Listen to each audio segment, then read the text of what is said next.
You got a Craftsman lawnmower.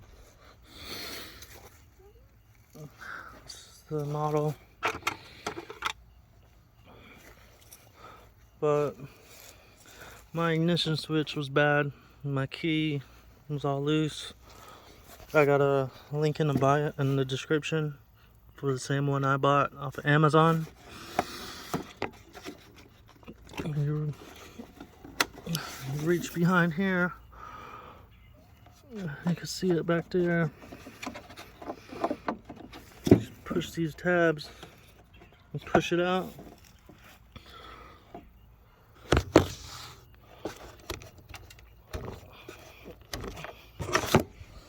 This one like this.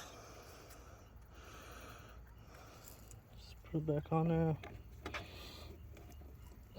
It's quick and easy if you need to replace one. Like I said, I got this one.